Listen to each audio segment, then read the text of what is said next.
And now, the Hall of Fantasy. Welcome to the Hall of Fantasy. Welcome to the series of radio dramas dedicated to the supernatural, the unusual, and the unknown. Come with me, my friends. We shall descend to the world of the unknown and forbidden, down to the depths where the veil of time is lifted, and the supernatural reigns as king. Come with me and listen to the tale of the Automaton. Over here is what I call its brain. Put the power on, Elizabeth. Yes, Father. I've only begun on the binary system, but watch. Why, it's moving. It's sitting up. Yes. It's getting down off the table. And now you'll see a sight that no one else has ever seen before. It's walking around the laboratory. Yes, you're witnessing the first movements of a new creation, superior to man in that it will never tire, a servant to man, for that will be its place in the future. A machine that looks like a man and will be able to think like one. The Hall of Fantasy will present the Automaton in just a moment. The Automaton.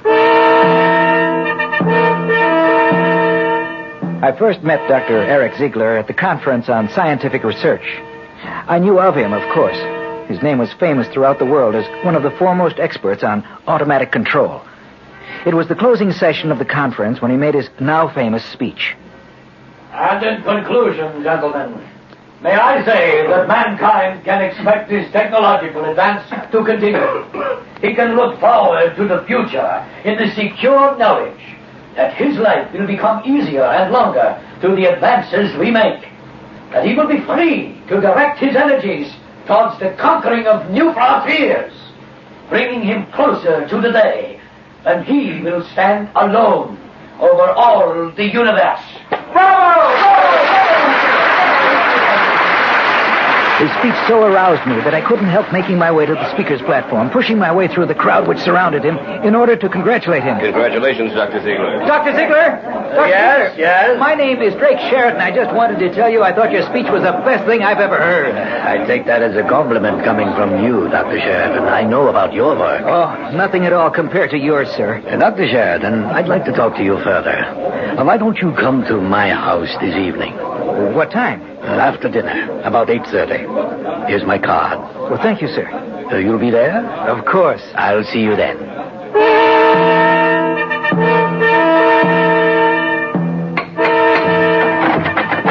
Yes? I came to see Dr. Ziegler. Oh, your name? Drake Sheridan. Oh, yes. He's been expecting you. Won't you come in? Thank you. Just follow me. Was the most interesting effect of all. A new paragraph. The success of the automaton of which I am speaking is dependent upon the excellence of the brain I can give him. My work has become so... Dr. Sheridan is here, Father. Oh, excuse me. I do hope you'll forgive me, Dr. Sheridan. Of course, sir. I was dictating my report on a project on which I am now working. Please be seated. And before I forget, this is my daughter, Elizabeth. How do you do? A pleasure. Thank you. Drink perhaps, Dr. Sheridan? Yes, I could stand one. Yes. Any particular preference? No. Would you do the honors, Elizabeth? Of course, Father. Dr. Sheridan, perhaps you're wondering why I asked you to come here. I have been, but I consider it a privilege and an honor to be here. Thank you for the compliment, but it wasn't necessary. You may be interested to know that I've followed your career quite closely. And from what I've gathered, you're a very intelligent young man. Well, thank you, Dr. Ziegler. I'm not complimenting you to make you feel comfortable, Dr. Sheridan. I mean what I say. Exactly why did you ask me here, Dr. Ziegler? To talk to you, to see what kind of a person you are. And here are your drinks. Oh, thank you. Thank you, my dear. That's just right, Elizabeth. Yes. Dr. Sheridan, I'm going to be completely frank with you. I am working on a private project financed with my own money completely divorced from my work at the Research Institute. Mm-hmm. My daughter has been helping me with this work, but unfortunately she does not have the knowledge nor the training to be of anything more than elementary assistance. I see. I am interested in finding an assistant who will devote his full time with me to the work I am doing. You mean you intend to leave the Institute? Yes. My work is finished there, and besides, I want to devote more time to this particular project of which I'm speaking. What's the nature of your work? Automatic control, of course. Would you be interested in working with me? It's a great honor, sir. I will make it worth your while. Well, I'd like to know exactly what you're working on before I make any decision. I believe I can trust you. I have a building some miles outside of the city which serves as my own personal research laboratory. We might as well drive out there. That is, if you're interested. Why, certainly I am. Good. Elizabeth, get the car from the garage, please. We'll drive out tonight.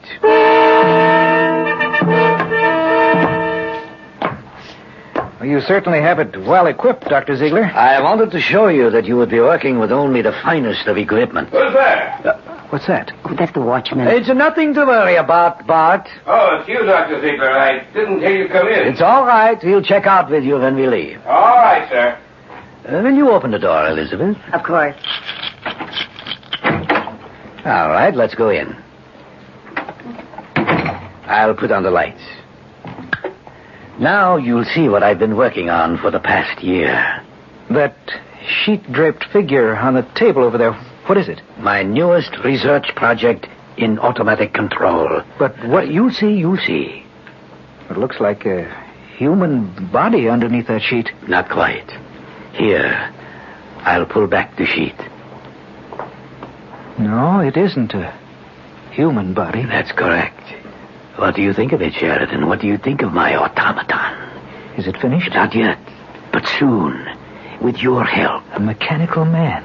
A robot shaped exactly like a human being. What better form could I give him? After all, our own bodies evolved to what we are today. Why should I attempt to improve on nature? What do you intend doing with him when you finish? Tell him, Elizabeth. Well, this automaton will be able to do all of the hard and painstaking work of mankind without ever getting tired. It can fight his wars. It can be the first to explore outer space. It can free mankind to direct his energies to other channels. I don't know. Oh, come, Sheridan. You look at the automaton as if you thought he was some Frankenstein monster. Believe me, this is the farthest thing from that imaginary creature. This is a work of science. This is not a monster created from the dark recesses of someone's imagination. This is our key to the future. We'll return to the Hall of Fantasy and the tale of the automaton in just a moment.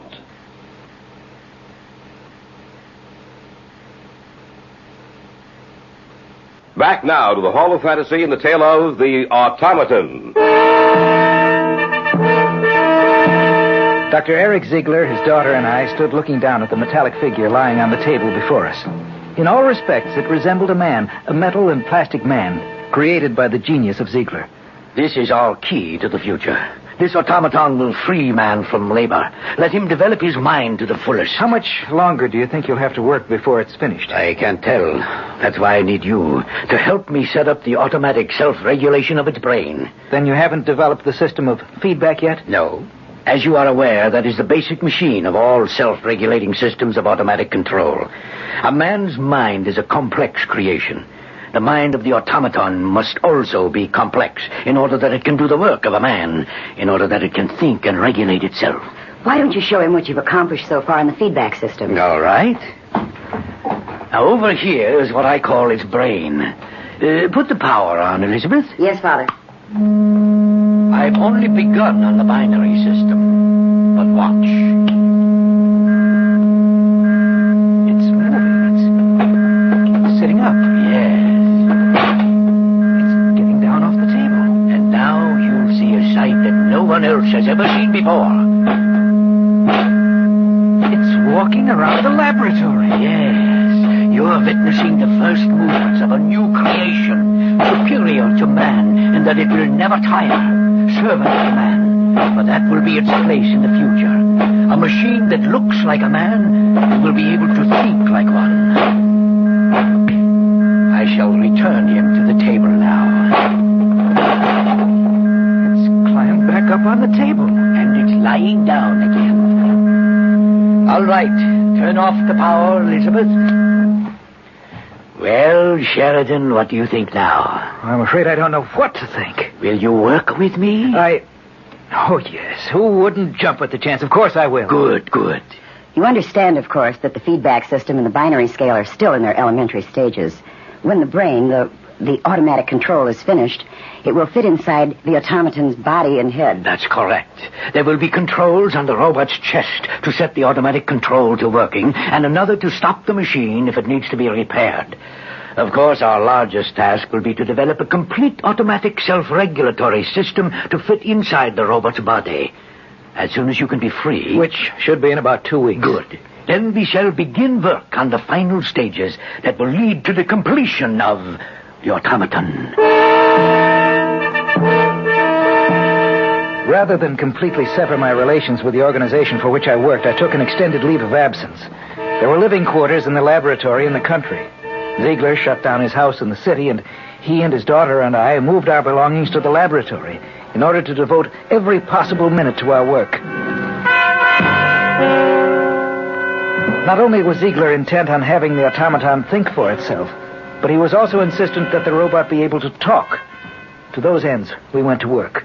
If we were right in our calculations, the amplifier and receiver we have built into the mechanism will convert our words into electrical impulses, which in turn will activate a response from the automaton.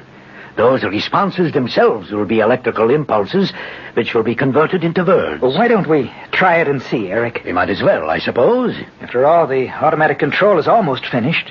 We only have the more complex reactions to set in the binary scale. All right. Turn the control on his chest. Right. It's on. We'll see what happens. I order you to sit up. Sitting up? Yes. Jump down to the floor. I want you to answer me with your voice. What have you been created for? To kill. That's not the right reaction. What was that? Correction. To work. That's right. We must have made a mistake somewhere along the line in the reactions we set up. That to kill value is present for only one situation, for personal protection. I thought you'd come up and... What are you doing? Well, we're just conducting a test. Woman. That's correct. Woman. Stay back. Stay away from me. Elizabeth, be quiet. He wasn't going to hurt you. I'm sorry. He started toward me. Frightened me. You see, he stopped now. There's nothing to fear. Nothing to fear. Get back. Back to the table. Lie down again. Turn off the control, Drake. Right. What's the matter, Elizabeth? You're shaking. It's just that thing frightened me so. Those lenses that it has for eyes, there's something hypnotic about them. He looks so much like a man. I know he's made of plastic and metal, but well, I fear him. Elizabeth, there's no sense getting emotional about this. There's nothing to be afraid of. I know you're right, Father, but... But what? But what would happen if you ever lost control of the automaton? That will never happen. But is it possible? Perhaps. We didn't do any more work on the automaton that day. We went into the city in the early evening to see a play, leaving the watchman at the laboratory to take care of things. We got back about 12 and were having a late snack. More coffee, Drake? Oh, yes. Please. I think it did us good to get away from here this evening. We've all been working too hard. Do you feel better now, Elizabeth? Oh, yes, Father, much better. Yeah. Tomorrow we can finish up with the automaton. Then we can show him, after suitable tests, of course, to the world. If we're successful, you ought to win a prize. What was that? Someone screamed. It came from upstairs. We'd better take a look. Who could it have been? The only other person up there is Bert, the watchman. There it is again. Hurry. Look! The door to the laboratory it's open. He must be in there. The lights are on. We'll see what's wrong in a second. All right. Oh, no. It's Bert. What's the matter with him? His neck's been broken. Oh. He's dead. But how? I don't know, only... What's the matter? Look, we turned off the control on the robot when we left, didn't we? Of course we did. Why? Because now it's on, Eric. The control is on. You are listening to the tale of the Automaton on this week's journey down the corridors of the Hall of Fantasy. We'll return to our story in just a moment.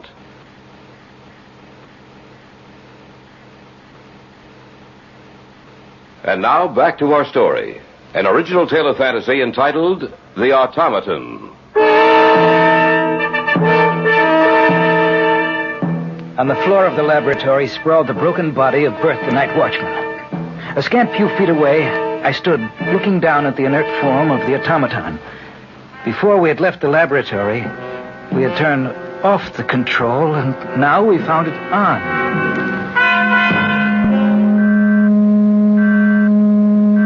But that isn't possible. Take a look for yourself. The control is on. But we turned it off before we left. Are you sure? Of course, I turned it off myself. How did it get on? Perhaps Bert turned it on. Why should he do that? Perhaps he was curious. But the most important thing to find out is what killed him. The robot. Don't be a fool, Elizabeth. The robot won't kill unless attacked. That's right, Elizabeth. It's the only reason for it to kill. Actually, the reaction was set in the control system for self-preservation. For no other reason than that. That's the only time the automaton is dangerous. Maybe you made a mistake when you set the automatic controls. It's possible that we might have made an error in the feedback system, Eric, and that the automatic selector chose the wrong value. When Bert turned the switch on, the robot thought he was in danger and killed him. We didn't make an error in the feedback system, Drake. We checked each value through 5 times before we placed it in the servo mechanism. You know that as well as I do. Then how did Bert die? I don't know. Master of Man. It's still on. Turn it off. Did you hear what it said, Eric? Master of men.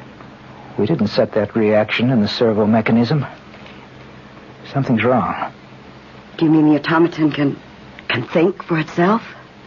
What about it, Eric? We'll dismantle it tomorrow morning and check it over thoroughly, just to be sure. What about Bert? We'll merely explain to the authorities that he died in an accident here at the laboratory. We can do that in the morning, too. Now we all need a good night's sleep. Don't you think we ought to move him out of here? Well, they may want to look at his body, Elizabeth. Besides, nothing more can happen to him.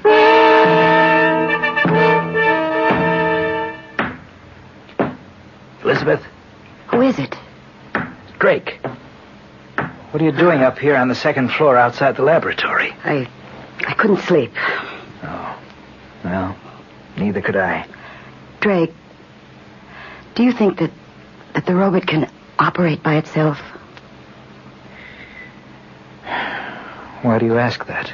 I was thinking, what if Bert was merely making his rounds? What if he walked into the laboratory and the robot was there, waiting for him? Well, that's not possible, of course. I wouldn't say that. Isn't it possible that you and Dad might have made a mistake in setting up the feedback system? Isn't it possible that there could be an error in the automatic control system that would allow it to operate without being switched on? Operate enough to at least turn the operating switch on? Well, it's possible that there's something comparable to a short in the control system, which would mean that the robot could operate without the control being on. Yes. I want to go in there and take a look at it. Why don't you wait until morning? No, I want to see it tonight. All right. Let's go. Are you sure you want to go inside? Yes. Switch on the lights. Well, everything seems to be all right. Let's take a look at the automaton. Every time I see it frightens me. There's nothing to be afraid of, Elizabeth. I'm not so sure. The control button is still off. Wasn't he lying the opposite way, with his head at the other end of the table when we left? No, I don't think. Where's that hum coming from? I don't know. Sounds like the robot's power system. Yet the control button is off. Are you sure? Let me get a little closer to it. Well? The hum is coming from the automaton. That means I was right. I guess you... Drake, look out. Master of men. The system is on. It's sitting up. To kill. We made a mistake. We must have made a mistake. It's getting down. Let's get out of here. Is it following us? No, it's just standing there. But it will be after us in a few seconds. Hurry. Let's get this door closed and locked.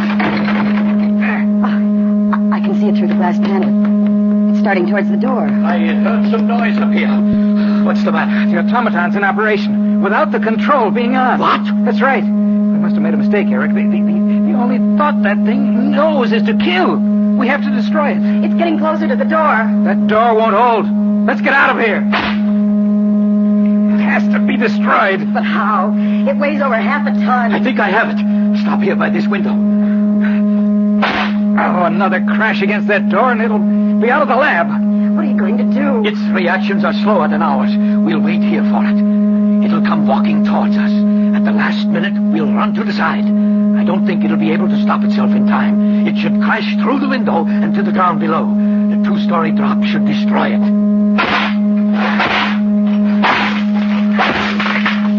The door's down. I hope your plan works. And if it doesn't? Then we'll have to think of something else. Here he comes. It's looking up and down the hallway for us. Over here! It sees you. Here it comes. To kill. It's getting closer. When do we move away? Not yet. Master of men. Kill all men. Only a few feet from us. How soon? In a moment. To kill. Now!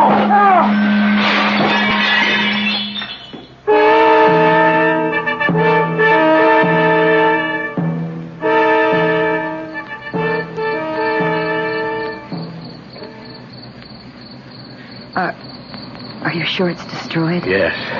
The fall completely destroyed the automatic control.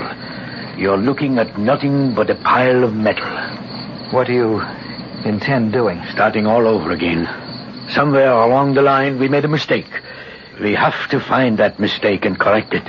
We don't want a master of men, but a servant of men. Someday, I don't know when, but someday, we'll be successful. And then one of mankind's most useful servants will be the automaton.